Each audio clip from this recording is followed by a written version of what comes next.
اعوذ باللہ من الشیطان الرجیم بسم اللہ الرحمن الرحیم سورۃ الانشراح بسم اللہ الرحمن الرحیم الم نشرح لک صدرک ووضعنا عنک وزرک الذی انقض ظہرک ورفعنا لک ذکرک۔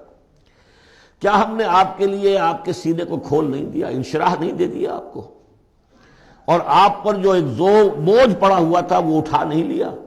الذی انقض ظہرک، جو آپ کی کمر کو دوہرے کیے دے رہا تھا، توڑے دے رہا تھا۔ ورفعنا لک ذکرک، اور ہم نے آپ کے ذکر کو بلند کر دیا۔ فإن مع العسر یسرا ان مع العسر یسرا، تو یقیناً مشکل کے ساتھ ہی آسانی ہے، یقیناً مشکل کے ساتھ ہی آسانی ہے۔ فإذا فرغت فانصب وإلى ربک فارغب، تو جب آپ فارغ ہو جائیں تو پھر یہ کہ خوب کمر کس لیجئے، محنت کیجئے اور اپنے رب کی طرف راغب ہو جائیے۔ یہ مشکلات القرآن میں سے ہے۔ عام طور پر سمجھتے ہیں لوگ کہ جو مشقتیں تھیں دعوت و تبلیغ میں، اور جو آپ کے اوپر جو لوگ فکرے چست کر رہے تھے اس کی وجہ سے آپ کو یہ رنج ہو رہا تھا، تو یہاں اصل میں یہ بات نہیں ہے، وہ بھی ہے اپنی جگہ پر۔ حقیقت میں بات کون سی ہے؟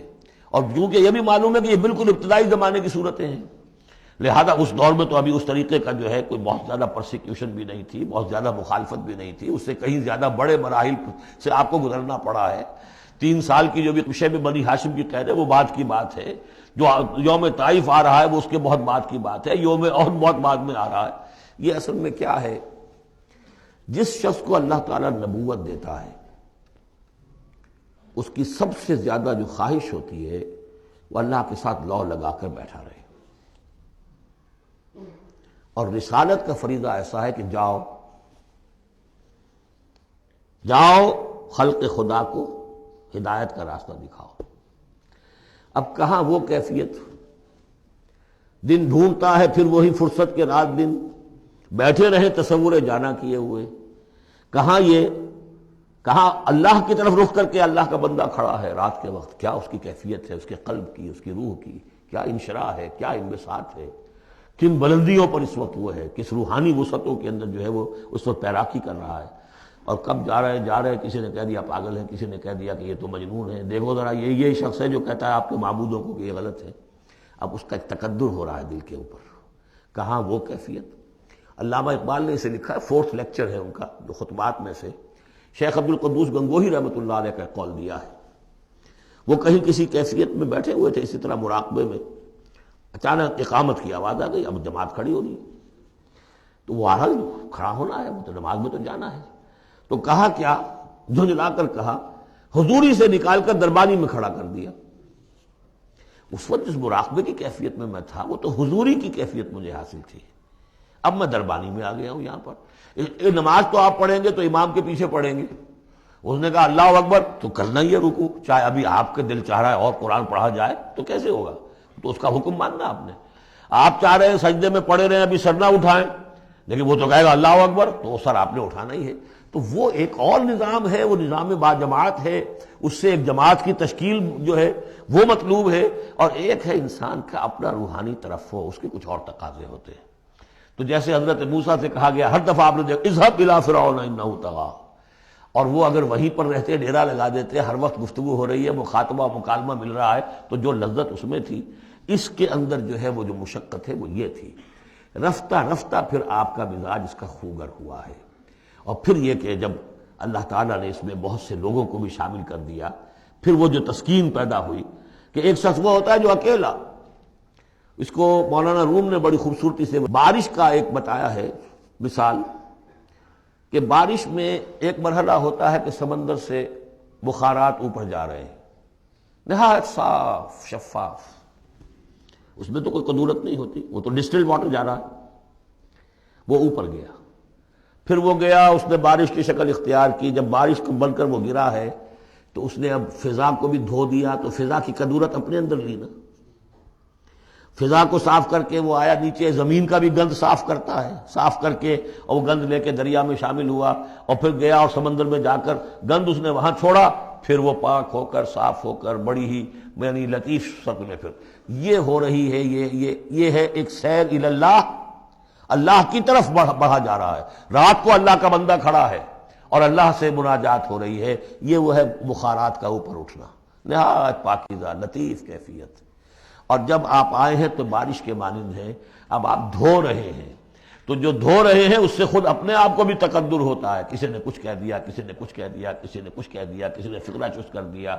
اب آپ کو ضرورت ہے کہ پھر ذرا اپنے آپ کو بھی صاف کریں دوبارہ، پھر رات کو کھڑے ہو جائیں. سیر اللہ، سیر فی اللہ، سیر عن اللہ الی اللہ، یہ جو ہے جو تبلیغ کا اور فریضہ رسالت ہے، یہ بھی سیر اللہ ہے نتیجے کے اعتبار سے، لیکن اس وقت عن اللہ ہے، اللہ کی طرف تو پشت ہو گئی. اب دیکھیے جب آپ نماز میں کھڑے ہیں تو رخ کدھر ہے؟ اللہ کی طرف. جا رہے ہیں تبلیغ کے لیے تو اللہ کی طرف تو پشت ہو گئی. اب تو آپ جا رہے ہیں تو خلق کی طرف آپ کا رخ ہے، اللہ کی طرف تو پشت ہے. اس حوالے سے وہ عروج ہے، یہ نزول ہے، اور یہ نزول جو ہے یہ بڑا شاق گزرتا ہے کسی ایسے شخص پر جسے عروج کی لذت حاصل ہو گئی ہو. یہ ہے وہ سختی. الم نشرح لك صدرك ووضعنا عنك وزرك الذي انقض ظهرك ورفعنا لك ذكرك فان مع العسر يسرا ان مع العسر يسرا فاذا فرغت فانصب. اے نبی وہ وقت آ جائے گا آپ اپنے اس فرض منصبی سے جب فارغ ہو جائیں گے، جب اللہ کا دین غالب آ جائے گا، پھر آپ یکسو ہو کر وہ جو آخر میں آیا اذا جاء نصر اللہ والفتح ورأيت الناس يدخلون في دين الله افواجا فسبح بحمد ربك واستغفر انه كان توابا، پھر آپ ہمہ وقت اسی کام میں لگ جائیے. اور اسی لیے حضور نے اس وقت آخری فیصلہ کیا اللہم فی الرفیق الاعلی، بس اب میں فارغ ہوا اور اب میں مزید تاخیر نہیں چاہتا. حالانکہ نبیوں کو یہ آپشن ملتا ہے، اگر آپ ابھی چاہیں تو اور رہ سکتے ہیں دنیا میں، یہ آپشن ملا ہے. چنانچہ حضور نے اپنے مرض وفات میں جو خبر دی آ کر، جب آپ نے نماز پڑھائی ہے، بیماری میں ذرا سی کمی ہوئی تھی، باہر آپ آئے ہیں، حضرت ابوبکر نماز پڑھا رہے تھے، حضرت ابوبکر کے پاس جا کر آپ جو ہے بیٹھ گئے. اب حضرت ابوبکر جو ہے وہ اقتدا کر رہے ہیں حضور کی، اور پوری جماعت کر رہی ہے اقتدا حضرت ابوبکر کی. یہ نماز ہے، آخری باجماعت نماز. اس میں حضور نے فرمایا اللہ نے اپنے بندے کو ایک آپشن دی ہے، ایک اختیار دیا ہے. وہ چاہے تو، اب جو ایگزیکٹ الفاظ یاد نہیں ہے، نتیجہ اس کا یہی ہے کہ چاہے تو ابھی دنیا میں اور رہے. تو بندے نے اللہ کو قبول کر لیا ہے. حضرت ابوبکر رو پڑے، اور لوگ حیران ہوئے، رو کیوں رہے یہ تو کوئی بات ایسی ہے نہیں. ان کی سمجھ میں آ گیا تھا کہ آپ نے اپنے انتقال کی خبر کر ہمیں دے دی. تو یہ فیصلہ اللہم فی الرفیق الاعلی، یہ جو شاخ گزر رہا تھا نا، یہ جو دنیا کے اندر معاملہ دعوت و تبلیغ، یہ اس روحانی جو ربط ہوتا ہے اللہ کے ساتھ، اس کے اعتبار سے اس میں رکھنا پڑتا ہے. کہاں وہ کیفیت، کہاں یہ کیفیت. اور اس کی وجہ سے جلدی آپ نے فرمائی، میں سمجھتا ہوں کہ اگر ابھی جو لوگ، یہ اتنا عظیم انقلاب برپا ہوا تھا عرب میں، اور یہ رأیت الناس يدخلون فی دین اللہ افواجا، ان کی ابھی بڑی تربیت کی ضرورت تھی. یہ تربیت کے مراحل ابھی ان کے پورے نہیں ہوئے تھے.